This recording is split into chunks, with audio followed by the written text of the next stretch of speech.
So thank you all once again for joining us this evening. We think we're in for a good and lively discussion this evening. For those of you who haven't joined us before, this is part of a series of events that we do on a range of topics which really matter to people. So this is probably the fourth or fifth that we've done. They've been very, very popular. If you're watching this on Facebook Live on the platform, you'll see that you're able to actually put in your comments and your questions as you go along in the little box on the side there. And a colleague of mine who's watching this will ping those questions to your panelists then as we go along. So I say the same to everybody who's watching as we say to our panelists, just relax, enjoy it. It's very conversational. This is not like question time with Rob and Dave for those of a certain generation. We're not trying to put people, you know, under huge pressure on the spot and see the sweat dripping off them. This is very much a conversation here amongst friends and people who have a concern about this issue tonight. And tonight's issue is really topical, and I think something that is really in the air very much nowadays. I'm glad to see it being discussed more. We've called this one tonight, Mental Health, It's Good to Talk. And I think the reason we chose that title is because there are a couple of things with it. One is it's trying to raise awareness around all things to do with mental health and get it out into the open, frankly. For too long, it was tucked away. People didn't express their own experiences about it, didn't talk about it with family and friends. And actually, it really is good. We've learned so much that it's better to put this out there and to talk openly about it. 1 in 4 people during their lifetimes will face some mental health challenges of different severity, different types there. That's 1 in 4. That's in our families, in our friends. It's ourselves as well. So it's partly to do with that, and it's also tonight to give people the opportunity to look at what are the challenges around mental health, not just under the pandemic as we currently has, which has got its own bundle of challenges, but generally, how do we get the mix right, the provision of services and support, and so much more. So listen, I'm not going to take too much time. I'm just introducing this this evening. We got a brilliant set of panelists to kick this off, including, and thanks very much for being with us, Elin Morgan, who, as well as being the Minister with responsibility for mental health, and it's great to have in the Welsh Government a Minister with that dedicated responsibility. Thanks for joining us, Elin. She also has responsibility for Welsh language and culture and a host of other things as well. But alongside Elin, we've got some great guests who bring lots of different perspectives. So we've got the Youth Mayor for Bridgend, from the Youth Council, Megan Stone. Great to have you with us. And I know the Youth Council and yourself are very much focused on a range of issues, but including mental health and young people. We've got Mark Williams from Ogmore Vale, who is, I have to say, probably one of the leading go-to experts now on things like perinatal mental health for fathers and mothers, and for also fathers' rights as well. He's a renowned speaker on the circuit as well, and it's great to have him with us as well. We've got Michaela from Mental Health Matters, one of the big organizations who do so much on advice and support with mental health. We got Rob with us this evening from Lads and Dads Mental Wellbeing Organisation in Bridgend. Fantastic to have you with us, Rob, as well, and to get your perspective. Councillor Nicole Burnett, member, including with responsibility for well-being. And isn't that quite something that we now have local authorities that have people with that sort of responsibility, that look at well-being of the individual, not simply providing services, but well-being. And we've got a Children's Rights and Participation Officer here in Bridgend as well. I hope I haven't missed anybody. Oh, crikey, I hope I haven't. They'll tell me off if I have. Now, without much further ado, then, we're going to get into the meat of this evening, and I'm going to sit back now and hand over to a really good friend of mine, colleague of mine, very big community activist within the Bridgend area. So I'm delighted now to hand over and sit back and relax as my friend Sarah Murphy takes the reins and tries to keep us all under control. Over to you, Sarah. Thank you very much, Hugh, and thank you to everybody who's here this evening and has also submitted questions, and everybody who's watching.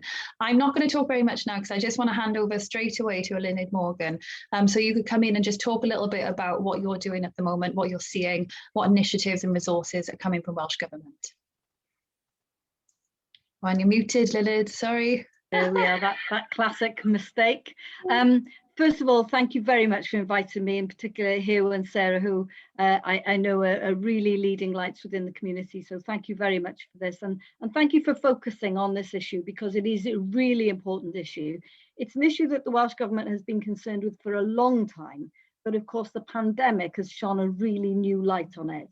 And I think, you know, one of the very few positives to come out of the pandemic is actually the fact that we're talking about mental health in a way that that it was still a little bit stigmatized before. I don't think that is the case anymore. And that's a really positive thing, because you can't start to address these issues unless you start to talk about them. And some groups within our society are more willing to talk about them than others. And that's why it is really important that we get rid of that stigma. And, you know, you must have been living in a cave or something if you haven't actually, during this pandemic, felt a degree of anxiety. Anxiety because you don't know what's around the corner. You don't know if your children are going to be okay because they're not going to school. You don't know if your parents are going to catch the virus and how they're going to cope with that. We've all been anxious. Now, in some people, that anxiety just spills over into mental health issues. And so, you know, mental health issues are a massive range. And I think one of the things that I'm very clear about is that we've got to be very careful not to over medicalize mental health issues. We all have mental health issues. You know, if you can't pay your bills because you've fallen into debt because you've lost your job, you're going to get stressed. It doesn't mean that you've got a medical problem. Anybody in those circumstances would find that difficult. So we've got to be really, really careful not to over medicalize mental health. But as Hugh has just said, you know, 1 in 4 people, sometime during their lifetime, lives with mental health. 1 in 6 actually generally live with mental health. 1 in 10 new mothers suffer from postnatal depression, and we've got somebody else here who knows about perinatal issues, and men as well as women really dealing with anxiety after a baby's born. 1 in 16 people over 65 have dementia. And 9 out of 10 prisoners have some kind of diagnosable mental health or substance misuse problem. So it's a really vast range of issues. And the point for the Welsh Government is that actually this is not this can't just be a medical problem. It's got to be addressed across the whole of government. And we've got a strategy together for mental health, which has actually been in place for about 8 years, just trying to make sure that everybody across government understands it's part of their responsibility to address this issue. So the fact that we've given so much money, for example, to businesses to try and get them through this pandemic is part of the mental health response, because if people know they've got a job to go back to, they're going to suffer less. So economic deprivation and anxiety go together really, really closely. And so there are lots of different causes of mental health. Relationship breakdown, housing. I've just been watching the news and seeing some dreadful conditions that people live in. And you just think, my God, of course you're going to suffer with mental health issues if you're living in those circumstances. But it doesn't mean you've got a medical problem. And one of the things we've got to do, and one of the things I'm absolutely determined to do as the minister responsible here, is to make sure that we're putting support, not necessarily all into the health service, but there are some amazing groups, some of whom we've got on here tonight, who can give that support to people, because actually resilience is what you need. And what you need is meaningful relationships, people around you who can support you when you're going through this difficult time. And actually that third sector organizations, charities, can do that really, really well. And so some of what we need to do is to take it away from that kind of medical view. You can't just take a pill to get rid of this issue. Sometimes you can, if they're extreme circumstances, but most of the time, very, very often, it's about dealing with circumstances and giving people those tools. we've been putting things, for example, cognitive behavioural therapy online for free now. So there's a new initiative called Silver Cloud. So I hope people will use that. But the other thing I'd particularly like to focus on, and that is children and young people, because 80% of mental health issues start when people are children or young people. You know, there are difficult circumstances a lot of people live with. Anxiety, I hate to say it, but social media is not helpful in this space. So we've got to help people in that space, and we're putting a lot more support into schools, making sure that we can put that support where it's needed. Because at the moment, what a lot of people find is that they don't know where to go. So what they do is they go to their GP, and their GP sends them to a specialist, and the specialists are overwhelmed and they can't get into the system. Actually, very often what we could do is to redirect them to a third sector organisation who are specialists, who are brilliant, who know how to deal with these things. So we're putting a lot more money into that. And then just the final thing I'd like to say is that actually urgent access is a really big issue as well. You know, just because you may have a mental health issue in the middle of the night. So what happens then? Well, at the moment, it's very difficult to know where to go. So what people do is they phone 999. So the police spend actually loads of their time now dealing with mental health issues. They're not necessarily the appropriate service for that. So we're now overhauling what happens when it comes to urgent access care. So there's lots we're already doing, but we also know there's a lot we need to do in future. And just to finally say that we spend more on mental health than any other aspect of the NHS in Wales. There's a ring fence, and we spend £780 million a year on mental health issues. Now, I'm the minister, and you know, one of the things I'm really keen to do is not to just go, we spend all that money, but what's the outcomes? What do we get for that money? And so, you know, we're really starting to probe that now and make sure we're spending that in the right place, and perhaps shifting the balance back to the beginning of the process so we can help people early on so the problems don't become serious, because that's what happens, people accumulate. So sorry if I've gone on too long, Sarah, but I hope that was useful. No, not at all. And actually, I just wanted to throw a question at you that we've had in the comments from James, because he actually asked, is with the Silver Cloud rollout that you mentioned, does somebody have to go to their GP, or can they access that via self-referral? You can access it via self-referral as long as you're over 16. It doesn't cost anything. And the great thing is you can do it in your own time at your own pace. That's really good as well, because we had a question that was submitted before this evening, and thank you to the person who submitted it anonymously. They were very brave, I feel, in what they said, and they were also asking about CBT and how they could access it now. So hopefully they're watching this tonight as well, and that's answered their question. Next, I'm actually just going to bring in Michaela Moore, who's the Director of Mental Health Matters, because Elin, you touched on quite a few things there about the local services. I'm so incredibly proud that Mental Health Matters is based in Bridgend. I've been to the Wellbeing Retreat, and I would just love Michaela to tell us a little bit about that service, because it touches on so many things that you were talking about there.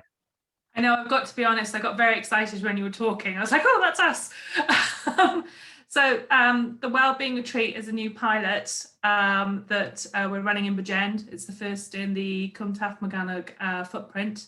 It's delivered by Mental Health Matters Wales, and it's part of a structured collaboration with Cwmtaf Morgannwg Health Board, Bridgend County Borough Council, South Wales Police, and other third sector service providers.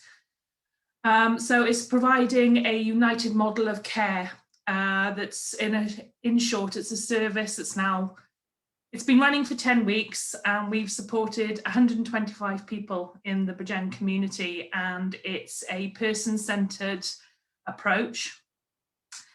It's now become already within that 10 weeks a fundamental part of the extended network of the mental health services in Bridgend County Borough. It's an adult-only service at the moment. It's out of hours, and we're open Sunday, Wednesday, Friday and Saturday between the hours of 5 and 11 p.m. Part of the retreat as well is that we offer a free transport service to and from this retreat to remove any sort of barriers, whether they be socioeconomic or economic, so people can gain the support. As I mentioned, it's person-centred and it's very community-based and socially inclusive approach. So the service supports individuals to kind of forge connections with other mental health and community group members to help aid their recovery and improve their social and physical emotional needs. So when a person comes to our retreat, they get one-to-one support. We provide meaningful activities, and we engage with these individuals, but not only just focusing on their immediate social distress, but we look at the causes. So the team will work with that person to support and identify appropriate third sector organisations within the Bridgend County Borough, not council, borough, and to provide more specialist support. Because I think there's, as you mentioned before, there are so many third sector and community groups out there that are really doing great work. So we are actively referring into these organisations and forging partnerships. We've actually, in 10 weeks, we've referred into these community groups 303 referrals. So we signpost these people into these groups, but we also follow up and we work with the person and we follow their journey to ensure that they're accessing these services. And if they need support in these services, we'll actually accompany them. So if they need support going into a GP or accessing another peer support group, we try and give them as much support as possible, because we agree that the medical model isn't for everybody. And actually, especially during these times, people they're very isolated, and just having that face-to-face support and having someone to listen to with a cup of tea and then offer them other services that can support them, the feedback's been overwhelming. It's been really enlightening. So that's a new service. Thank you so much, Michaela. And honestly, going to see it and seeing the amazing work that you've done already and really kind of like fill in some of those gaps, I really hope that it's something that, you know, can kind of like be taken up in other areas.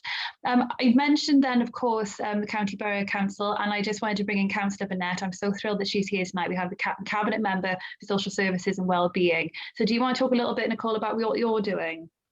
Thank you, Sarah. Well, I'm actually social services and early help. So we do have a cabinet member for wellbeing and future generations, who's Councillor Denisha Patel, but mental health does fall under the adult social services portfolio, and under the early help is there for our children, and their support through the schools is organised through regional hubs, and we've got very much a one front door approach, which is being promoted by Welsh Government and by the Children's Commissioner, and that is working really well. And I'm waiting to go out and see Michaela and the wonderful work that we're doing, because that's very much what we're trying to do as an authority, is to realise that this has to be a community response rather than a clinical response to mental health issues. And I'm relatively new to the portfolio, as I said, but before that I've got a huge interest in mental health and well-being. I've had mental health problems myself. I've been prescribed antidepressants in the past, and I found, you know, by reading about it, I went down the self-help route. I'm a researcher, I'm an academic, so for me I had the ability to get a book and to process the information, and I managed to pull myself out of it. But I also had a very strong network of girlfriends, and we formed our own little informal group. But I do realise that one of the biggest problems, particularly during this COVID crisis that we're in, is loneliness and isolation, and not having that peer support, not being able to meet face to face. So we were already well sort of established with working on our community resilience before the pandemic. We have 3 neighbourhood coordinators, Bally's based at the moment, but we are rolling it out in Bridgend and Porthcawl and other areas of the county. But that is putting in place these sort of neighbourhood gurus who are there to connect people into organisations who are doing the brilliant work.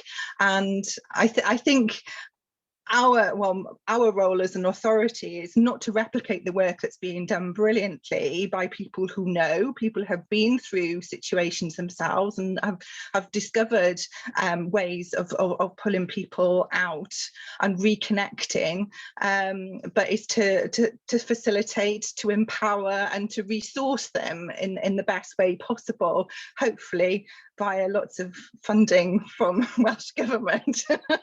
So we've got lots and lots of plans in place, and it's matching our schemes with the right providers, with the right charities, with the right third sectors, and allowing them to grow as big as they want to grow. Not everybody wants to grow their organisation. Some want to meet a very particular local need, which is fine. Others might want to get a bit bigger, but we can facilitate that. So it's a community response, because I'm a huge fan of an author called Johann Hari, who wrote a book called Lost Connections, and his theory is that it isn't people that are sick, it's not a chemical imbalance. The majority of people's mental health issues are caused by a sick society, and it's our body's reaction to that sick society. So in effect, we have to mend our society, we have to mend our attitudes towards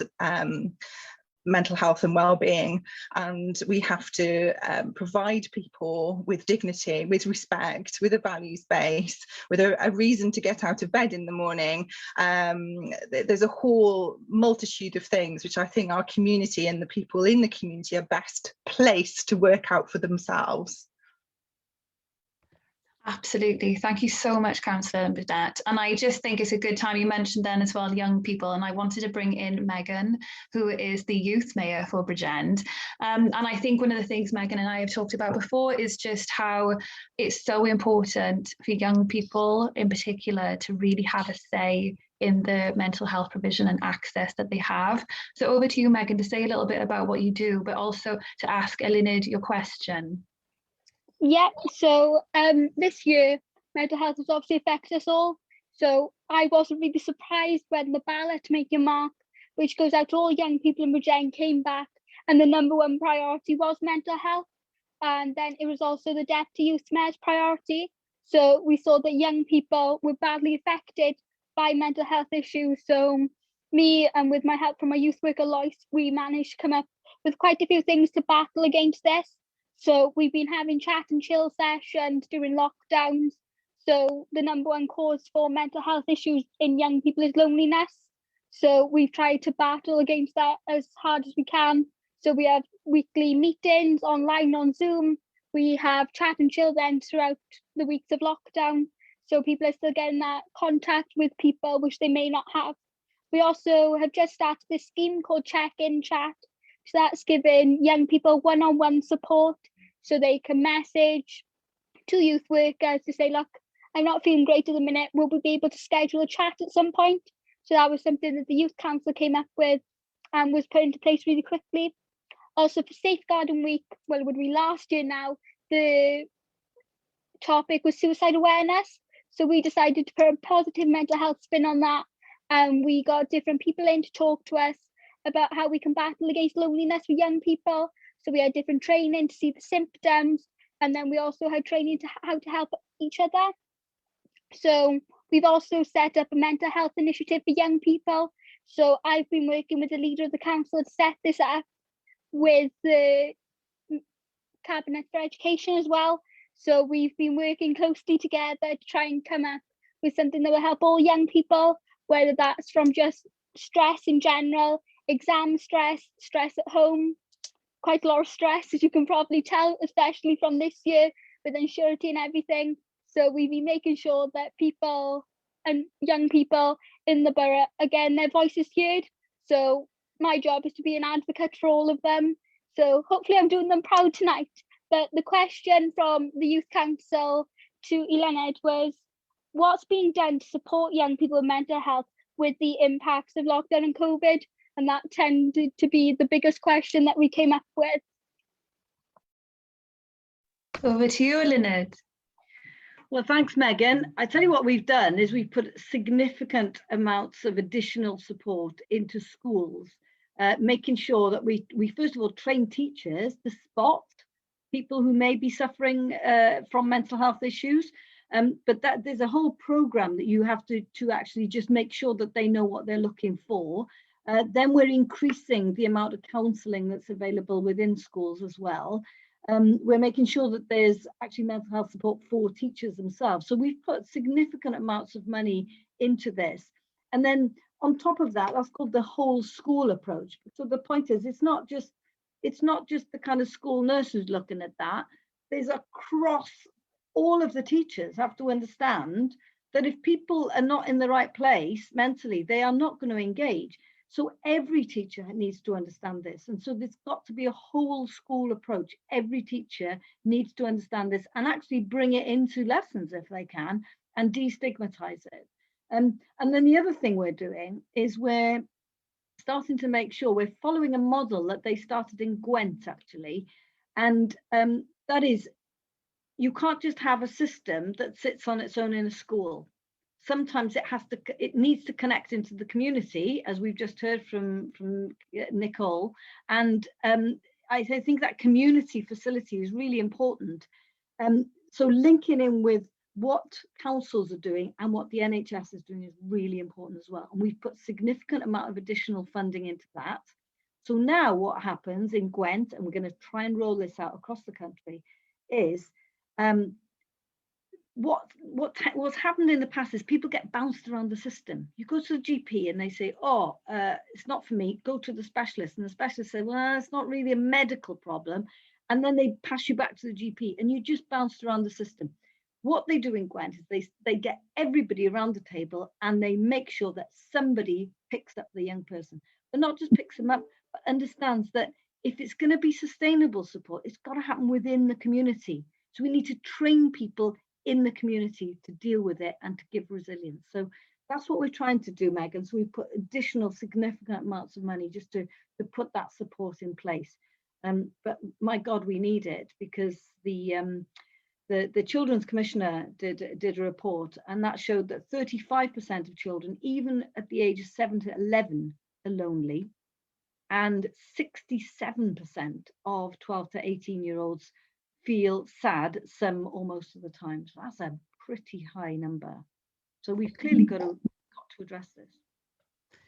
Absolutely. And I just as well, something you touched on there, Leonard, there's a question that's in the comments as well from Andy. And thank you, Andy, because you've obviously shared a lot here, and that's really amazing. Thank you.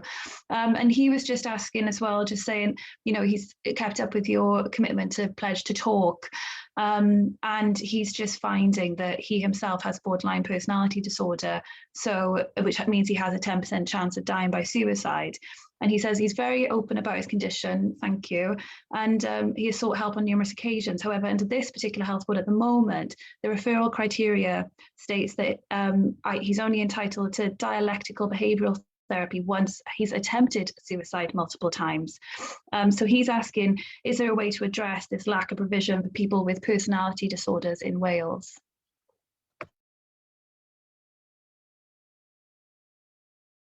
We've got a specific program, because we recognize that suicide is something where we absolutely have to intervene and make sure that we put the support around. And there's lots of triggers, and we need to take some of those triggers away. And certainly, you know, there are people with more medical conditions who clearly need that medical intervention and support. So I'm glad to hear he's had some of that, but then it's a question of, can you get the continuity? I think one of the things that we need to do is to make sure that we go back to this issue about resilience, building resilience around that person. Who is it can give that support? I know we've got Phil on from Men's Sheds, and I just think they're an example of a great organisation, because, you know, we know middle-aged men are not very good at coming forward with issues to do with mental health. There are other communities, but middle-aged men, you know, it is a problem, and we need to get them talking. The BAME community, another community that doesn't really come forward. So there are specific areas where we've got to focus, and I would certainly suggest that, you know, getting involved in an organisation like Phil's would be really helpful. And that's a lovely way to move into bringing in Phil, and then I'm going to bring in Rob. So Phil, would you mind talking a little bit about what you do with Kyra Men's Shed, and also ask your question? Yes, thank you very much, Sarah. And can I firstly congratulate the Youth Council on the work that they do with young people. As an advocate of the Youth Council, I was one of the youth workers that started the group in Bridgend County Borough Council when I was working for the authority. I'm just going to go very briefly through my notes, and it's easier when you read notes than do any other way. Good evening, all. My name is Phil John, and I'm a founder member of Kyra Men's Shed. Can I start by saying that Kyra Men's Shed is part of a worldwide organisation that was firstly introduced in Australia and has had a huge following in the UK, and in particular here in Wales, with over 80 plus sheds supported by Men's Shed Cymru. Kyra Men's Shed came about when it was established via the then Llinvi Valley 20, and who will remember this project, the identified project that initially found that particularly men were losing their lives almost 20 years prior to the norm, all linked to isolation and lack of opportunities to meet in a social environment such as what Elin had just referred to. The first shed in the valley was situated in the courthouse project within my state town centre. Kyra Men's Shed was launched in 2016 by the Mayor. The Mayor then was Jennifer Terry, out of its then base at Northern Community Project with the initial membership of 7. It then moved to Kyra Development Trust, where the membership increased to 35.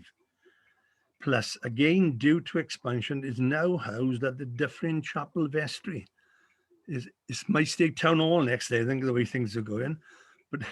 But almost as a workshop but it also has a workshop in the old Anne's Enterprise building, which allows members an opportunity to expand their skills in such things as woodwork, car maintenance, etc., as well as enterprise initiatives such as Christmas tree, which started last December, Christmas trees provision for the community. It also gives a lot of support to other areas. It's worked in the Pascal area, it's worked in the Garun and the Ogmore area. And one of the main sayings that the shed says is shoulder to shoulder. And we have still got contact with everyone. We contact everyone. I've got 3 people who live in my street that I associate with as well. Although, like Elena says, we can't get around and we can't do things, we can still talk. That's the main thing. And now, if it's possible, can I pose my question to Elena? Absolutely, go ahead. And in particular to the Welsh Government as well. What are you going to do to help organisations such as ours to continue and engage with like-minded people who feel or are in isolation, not just on a national basis, but most importantly as well, locally? Thank you. If it's okay, Elin and Phil, I'm going to actually bring in Rob now, because Rob, I can see you nodding along there, and I know that it's along the similar lines. And I just wanted to say, Rob has set up Lads and Dads, which is based in Brackler and Bridgend. But just, I have to say, Rob, I mean, you and I have had, you know, the number of times I've met you, whenever you talk to Rob, he's just one of those people you just feel like you start opening up to. He's so chill, you can't say anything, there's no judgment. And I just want to say, I think that's the case with everybody here tonight that I've spoken to about this, is that, you know, there's no judgment there. So yes, Rob, if you want to come in and talk about what you're doing with Lads and Dads, that'd be brilliant. Yeah, thanks Sarah. Can everybody hear me okay? Yes. Yeah, fantastic. Yeah, I suppose I wanted to join Phil in saying those words, and thanks and congratulations, really. So I guess for me, I'm really interested and thrilled to hear some of the stuff from the MHM Wales are doing. And I know there's potentially some links that we're going to sort of try and build in together. I'm really sort of interested in building links with the Men's Sheds and with Phil and the guys there, and also the Youth Council, because I believe very much so that there is a case whereby we can do preventative work a lot earlier than where we are having to come in and deal with the middle-aged element, and also even the young adults going out from 18 to 25 that seem to be suffering quite a lot at the moment as well. So I'm really interested to continue that work and build that, which is probably where my question sort of comes in. But I'll move on to that in a second. So as I've been introduced, my name is Rob Lester. I'm the chairman and founder of Lads and Dads Men's Mental Wellbeing Group in Bracknell and Bridgend. The group currently offers men the opportunity to walk, talk, think and support each other through life's many sort of daily challenges. The group itself, basically we started with a meeting, a very tentative meeting that we'd put out to the community. We had 8 men attend, and I was genuinely thrilled to get 8 men along in a room, and we were going to talk about things they didn't really know they were going to talk about. So, you know, to sit there with a tea and a coffee and get supported by my local councillor on that was incredible. And I felt a real sort of, you know, a sort of pang in the chest around sort of that feeling. The great news is the group has grown massively. And I use this phrase quite sort of sparingly in a sense of it's amazing that it has grown, but I'm also concerned that it's grown. And the respect for that, in the respect I mean, is that we are now at 350 members in our Facebook group, which is a private group that we run. And we have members as far reaching in our group, believe it or not, as America, which is of no consequence to us tonight. But we have members widely across South Wales and other parts of the UK. Now, I guess we've created a space where men can open up and talk, and obviously none of you will see that unless you are a member in the group, and that means that confidentiality happens, and that is exactly why it's based in that private group. That trust is a huge issue for men to open up. And the beauty of that is that many of these men are now supporting each other without my intervention or any of our committee's intervention. They support each other on a daily basis with some of the most incredible stories and vulnerability that I think I've ever seen. So I guess my question to yourself, Elin, is that I have written to yourself previously on this subject, and I guess I probably wanted to just ask the question again.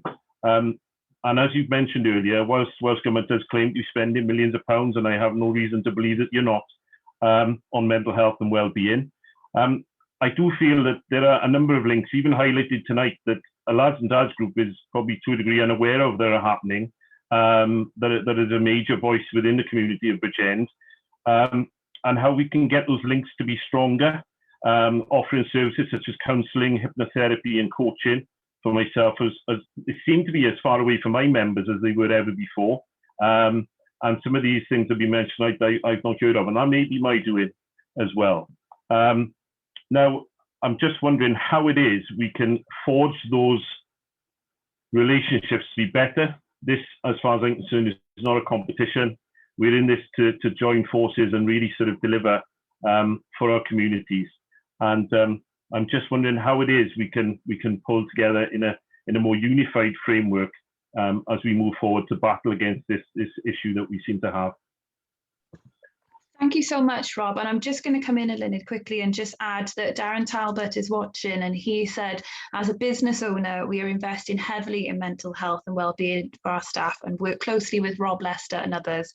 And one of the key problems I see is how can all these fantastic services be linked up to have that holistic approach to help as many people as possible? So just to add in Darren's words there as well. Thank you, Elin. Thanks very much. Well, it's really inspiring to listen to so many of you doing fantastic work in your communities, and I just want to thank you, because it's quite humbling to know that all of this is going on just in Bridgend. So, you know, it's really wonderful to hear that. I think the pandemic has been really hard for a lot of people, but particularly people who are not online.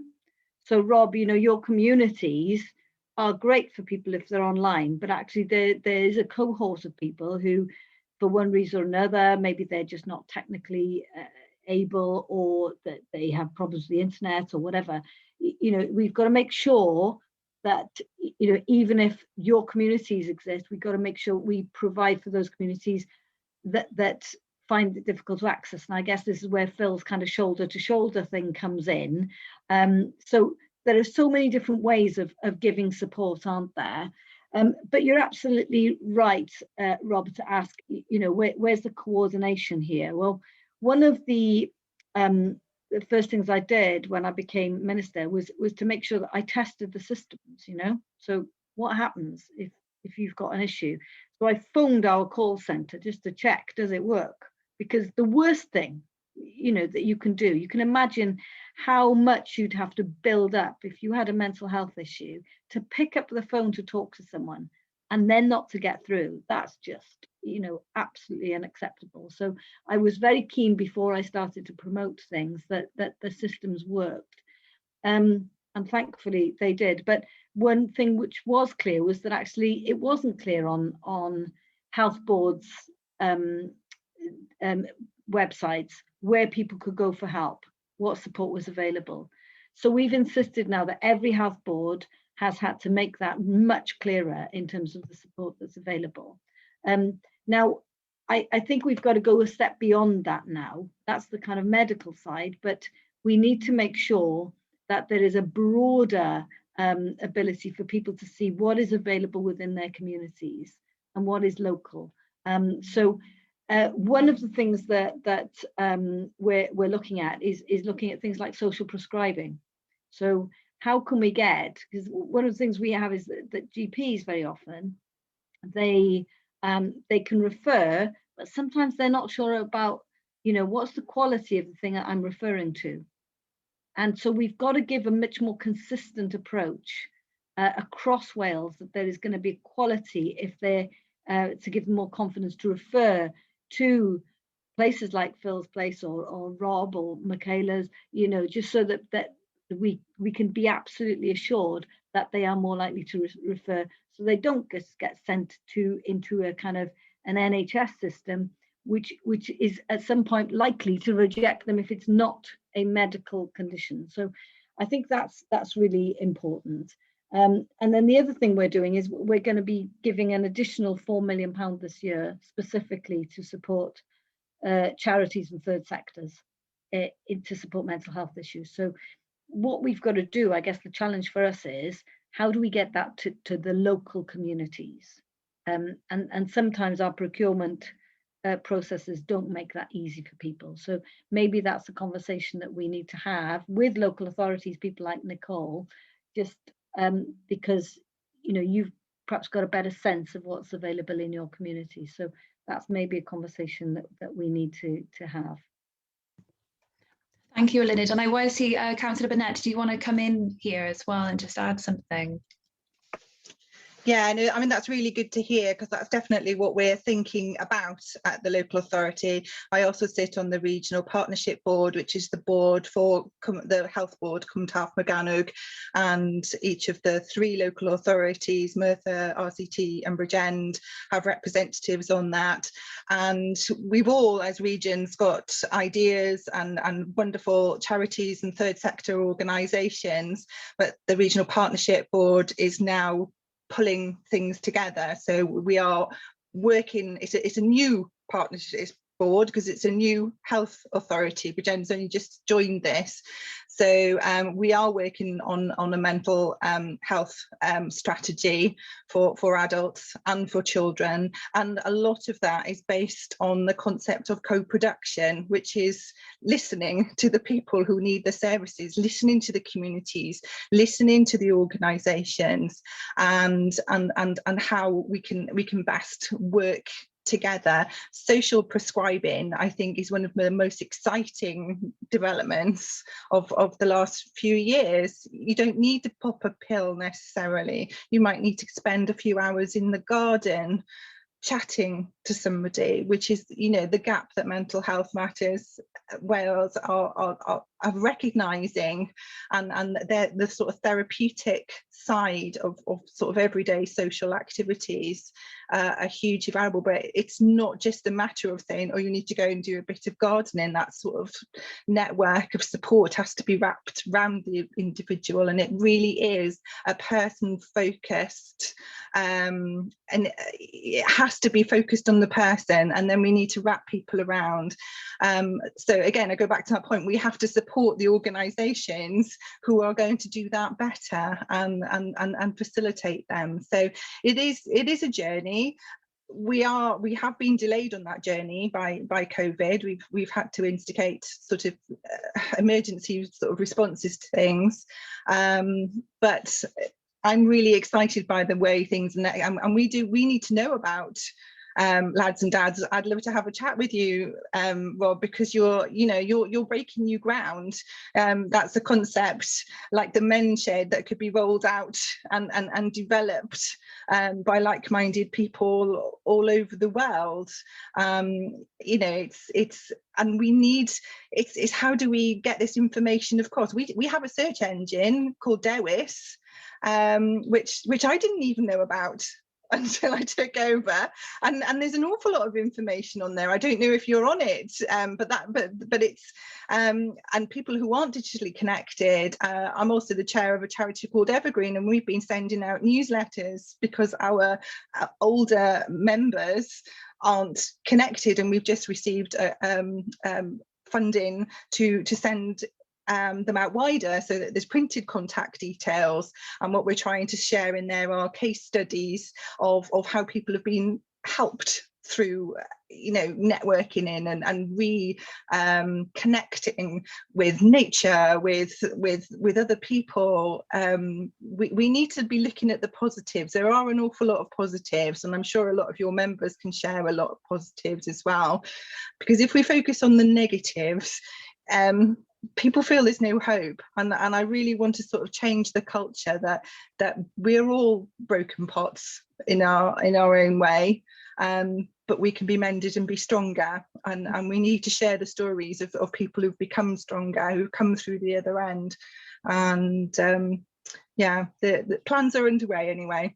That's absolutely brilliant. And I just wanted to say before I move on, Emily has said, Nicole is bang on. Social prescribing is the future, is transferable and reaches so many marginalised groups too, like people with learning disabilities and older people with mental health. And we need post-COVID investment even further into it. But also what you said there, Nicole, about culture change and talking to people who have been through it. Mark, I know you've been sitting there so patiently. I'm so sorry, but it's because I'm fine. I've had okay. We've had a beautiful... No, it's good. I just want to say I've been saving this question that is coming from Scott Meyer, and it's just perfect for you. So I wanted to take it straight to you.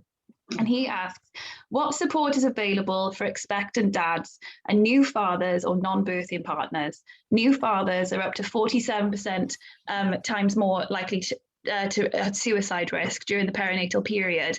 What support is available to support new dads, supporting new dads and partners, supports the whole family unit and has a better outcome for the child? Now, there's nobody better to answer that, I think, Mark, than you. Yeah, exactly. My work's all about prevention, so about parents. So if you support both parents in the perinatal period, it has far better outcomes for the whole family and the child's development. So, the economic reports we've done in England that says that if you invest £337 million in specialist perinatal mental health services, it'll actually save £8.1 billion per year. And that's 22% on the mum and 78% on the child's development child. That doesn't include dad in that either.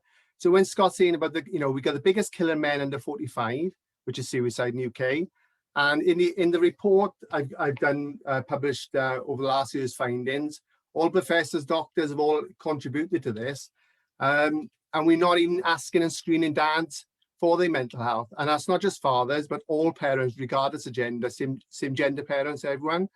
So if you support both parents, we know about the evidence about the first 3 years in a baby's life, adverse childhood experiences, relationships, it'll cut everything a lot of the way, and I think that's the way we're going to look at it, supporting both parents for their mental health. Now, coming from I know Scott was saying, I've only had a dad recently in England who took his life. The mother had fantastic support, but we don't know how big a problem this is because there's no screening data. They get diagnosed with depression 3-4 years afterwards or 10 years, but sometimes witnessing a traumatic birth, PTSD, the mum will get that support, and rightly so.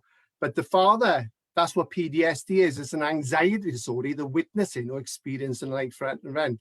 And somebody who witnessed my wife go through that experience, and I worked in secure units, I got to give a big shout. Michaela's here tonight, my wife's boss for Mental Health Matters Wales. I've worked with Michaela in the Heath Hospital, and we've done amazing stuff with the little man we had. We've actually done amazing work, So and coming from, Phil is here, and it was the youth club, the Wyndham Boys and Girls Club. I left school at 15, no qualifications. I didn't know at the time I had ADHD.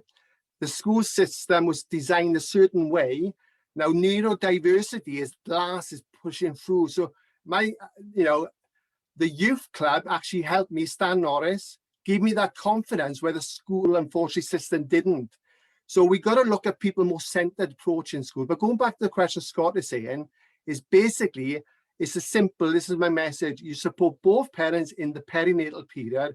It has far better outcomes for the whole family and the child's development, because that's as simple as it can. But, we got the biggest killer men in 45 suicide, and maternity service, as we know, it needs a big shift as well. And I speak to a lot of health visitors and professionals. What's happening is, even with COVID, dads are left outside 2 hours, 2 days in a car park. Dads have been just holding a bag. All parents need to be supported and asked about their mental health as well. So I know I'm really short on time. Some of the stats, 39% of dads were concerned about their mental health, NCT. November, recent report, 1 in 5 dads totally isolated in the first year of fatherhood. Mental Health Foundation, young fathers, 39% were worried about mental health, and 34 of those fathers are not with their child full time. So we have to think about the more holistic approach, family approach, and spend more investment in that early prevention rather than get the crisis point. Absolutely, and thank you so much, Mark. I got to see Mark do a TED talk last year, which was incredible, and I've also read the report that you sent over to me. It's fantastic, Elin. If I hadn't had a chance to read it, I would highly recommend it. It is extremely good research, and again, this is another aspect of all of this, isn't it? It's about that quality research, and the research and recommendations, Mark, are tremendous. I absolutely support it. Ellen, I would like to volunteer my time. I know Phil knows me. I volunteered 13 years of my life from a local club. I would love to sit. I know I've spoken to Von Gethin, and I like to sit down with the report and look at the early prevention. I would, anytime you need me, just let me know. That would be absolutely, and also I just wanted to say as well, I don't think people at home can see this, but in the chat box we've got, and I can see Rob and Phil in absolutely agreement there with you, Mark. And I also just wanted to add that Rob just added as well that it's again going back a little bit to what Nicole was saying about lads and dads is also, it is walk-in, but it is the garden projects. It's like you said, it's the allotments, it's all of those kind of things. We're a little bit short on time now, so I will bring Elin in, but I just wanted to make sure that we can just touch on another aspect of this as well. And that is actually what Michaela is doing with mental health matters, because I've also had somebody else in the comment box, Jane Hawkshaw, and she has said that in Llanharan Community Development Project, we were successful with funding from Mind UK and have set up a mental health wellbeing peer support group, and we cater to the 16 plus, but our members range goes up to 67. And the issue with this is that the funding is time bound until the end of March, so they're keen to continue it, but they need to secure the additional funding. And at the moment that she was saying that they are meeting online, doing lots of resources crafts with people, but they want to keep it going, and they're just finding that short-term funding is sometimes not enough. And she also added in, Megan, well done, Megan, you were a fantastic advocate for young people. So I just wanted to make those comments from Jane. Thank you, Jane. But Michaela, I know that you've had experience of this as well, and I was also hoping that you could tell us about the work that you've been doing in our specialty Sarin field hospital with people too. Oh, right, that's a lot and we're running out of time. Okay. It is a problem, the funding, with especially this year, there's been a lot of COVID response funding, and I don't know who's in procurement, but they seem to think COVID's going to stop and mental health issues are going to stop on the 1st of April. And our wellbeing retreat, for example, is in exactly the same boat. 1st of April, it could stop along with our COVID response advocacy, which is huge. We've got 70 people on our books. We only needed 40. So we're constantly chasing that pound. And to be honest, I just think it would be great if somebody could sit down and talk to charities and say, what do you actually need this money for, and how long and an impact? Because this year I feel that all third sectors have been chasing their tails. We've adapted so well. We've grabbed little pots of money and we've done wonderful things with it. COVID has made us a very small community. We've managed to connect with people, like Robert said, America. We had people zooming in from New Zealand, which was very odd because it was nighttime there. But, you know, we are constantly chasing it. And Ysbyty Sadin is the same thing. Everything ends with us on March 31st. So we're a bit like, oh, right. So we're ringing everybody up and trying to chase the money.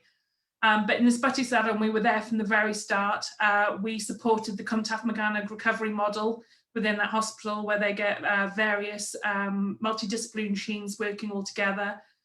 We provided wellbeing activities for patients. We connected families up through Zoom calls. We created a pen pal service for those that didn't have barriers with social media. We've worked with the community, and they've been amazing, the Bridgend community. We've had DVD players donated because the Wi-Fi was shocking, so nobody could stream anything on the TV anyway, so we had to do DVDs.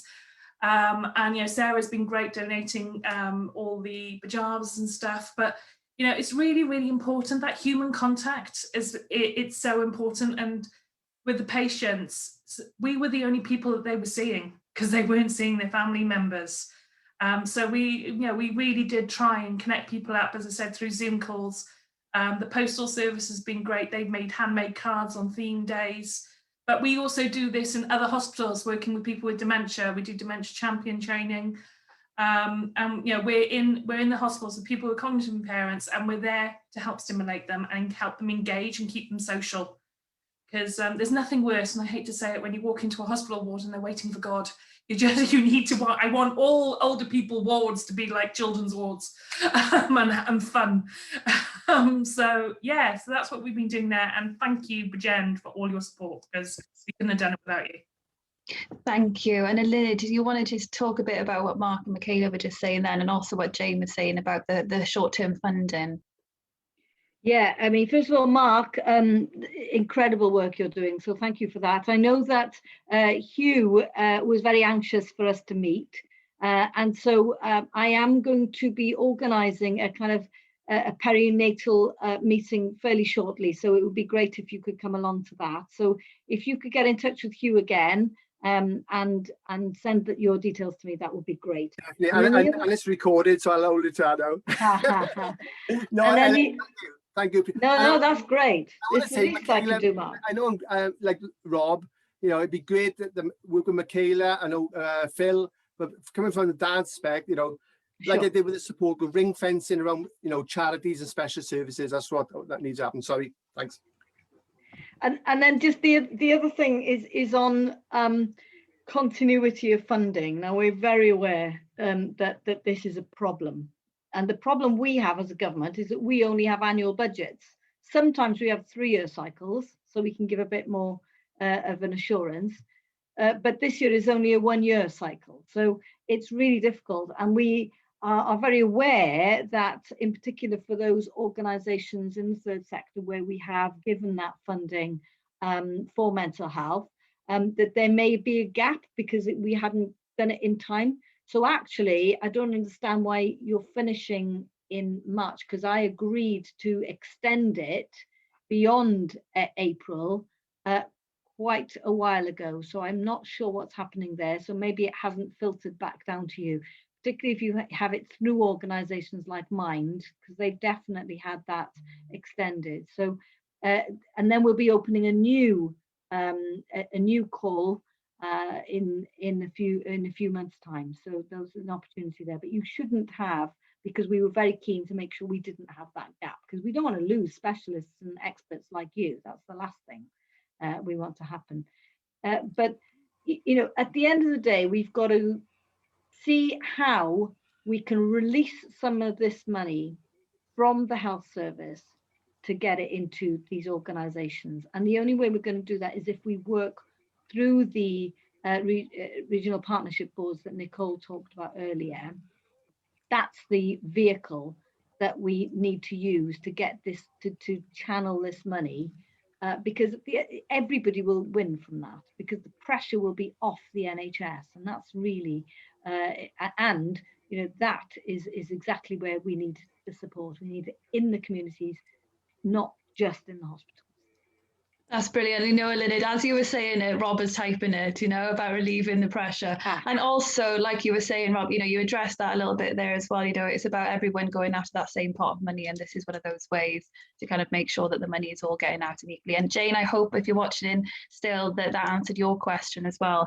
We're coming to the end now. And actually, as a kind of demonstration of this kind of like linking up the sport groups and everything, I've actually had a question from Paul Jones, and he says that his mum used to have the support from Age Cymru in the community, and they used to do a phone call with her, and he doesn't know at the moment. He said, does anyone on the panel know of any similar services being offered to the elderly where they can just have a weekly chat by phone? Because he said he's noticing that his mum's getting a little bit twitchy in the current lockdown.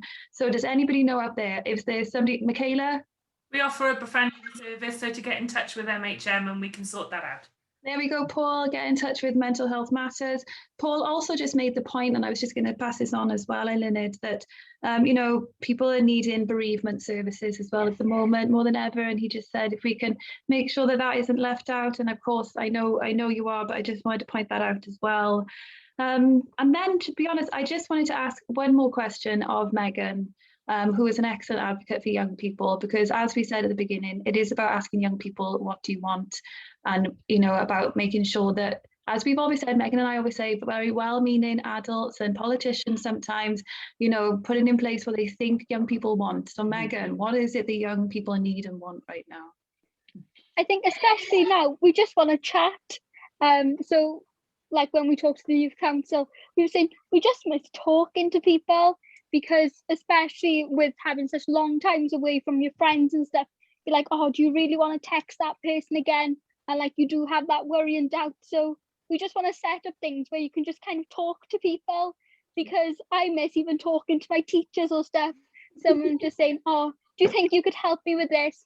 Or what do you think about my future? Things like that. Sometimes you just need to talk to people. And I think that's the biggest thing the young people are facing, is that loneliness and people not reaching out to us so much. So we're just here now, just like, we do want to talk and we do want to tell our issues, but we have no one to listen to us. So yeah, just talking really is what I think young people, especially in the youth council, have brought up recently. That's fantastic. Thank you so much, Megan. So I'm actually going to wrap up now. We're a couple of minutes over. I just wanted to say thank you so much to everybody who has come tonight, everybody who's commented, everyone who's submitted questions. I am incredibly, as you can see, I'm beaming. I am incredibly proud to know you all, to be able to talk with you all of the comments that you've made. You're all incredible community champions, advocates, workers. So thank you ever so much. I did just want to say as well a little bit, we started with talking about the stigma of mental health, and obviously the theme tonight is that it is good to talk, and I'm going to bring in Hugh now in a moment as well, just to end with this. But there is still a stigma associated with mental health, and I also think sometimes with different types of mental health, so it's almost like it's getting easier to talk about anxiety, but then you start to talk about some of the more serious issues as well that people have touched on tonight. There is still that stigma, and I just think that when you're going through it, or if you know somebody who's gone through it, who've experienced it, you still have that fear that people are going to judge you, they're going to see you differently, they're going to see the mental health issue and not the person. And I just think that all of the work that you're all doing and talking about it is huge, is absolutely huge. And that's why we brought this, and that's why we've done this together tonight, isn't it, Hugh? So over to you as well, Hugh. Thank you very much, Sarah. I didn't know how this would go tonight, honestly. You never quite know when you pull this together, but I think we've had a brilliant conversation here in the panelists and with the questions being put. But I have to say, if anybody checks the comments that have been going on as well on the Facebook Live side, and I've been watching them out of the corner of my eye, the quality of the experience of people and the knowledge of people, if the whole idea of tonight was bringing together people to talk about this, to open up about this, to share experiences, my goodness, we've done that. And we haven't solved the problems of the whole world here. We haven't solved the problems of every aspect of mental health, but we've aired a heck of a lot of them. And I think in airing them, we start to grapple towards the solutions as well. Some of the things that have stood out for me tonight, the strength of support that's already there in the community, and then how do we communicate that to people? How do we tell people about this? And where do we fill the gaps as well? There's also been a lot of talk as well about specialist services and the pressure on those specialist services. how we make sure that they are there in a timely manner when they're urgently needed. But listen, I just want to wrap up simply by saying a massive thank you to our panelists. Elin Morgan, Minister for Mental Health, thank you for joining us. And I hope, Elin, as well, you've enjoyed the experience and in having us here in this Bridgend Ogmore area. Maybe you've taken away a few new friends, maybe you've learned from some of the experiences that we've shared with you as well. I think, frankly, Elin, if you need a panel of people to help you devise the way forward on mental health, the people who are watching this on Facebook Live or commenting in the comment boxes and us here, listen, we'll help you do it. We'll definitely do that. So thank you as well as Elin to Megan, to Mark, to Michaela, to Rob, to Nicole, to Lewis for being here with us as well, and to all of you for taking part. Rose Martin put a comment in the box there. She said, it's been inspirational listening to the panelists, but it's also been inspirational actually watching the chat going on in the box alongside this. I'm sure we'll be responding to some of those comments in the boxes for days to come. My final point is this, from Sarah and myself.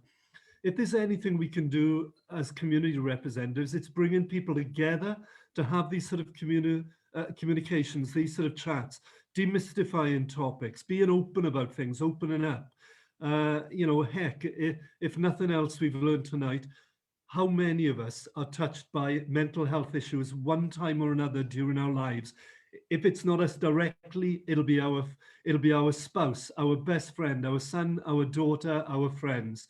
In which case, haven't we got a responsibility to talk about this? Take away the stigma. Hey, you know, there was a time when people didn't talk about it. Look how open we've been tonight. Look how far we've come in so few years. So thank you all for taking part. I hope you've enjoyed. This is only the start of the conversation. Sarah, I think you've got a permanent job now hosting these, probably on primetime TV on the daytime.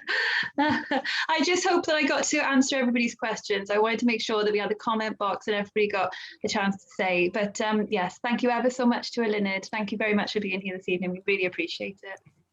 So take care, everybody, from Sarah and myself. Have a great night the rest of the evening.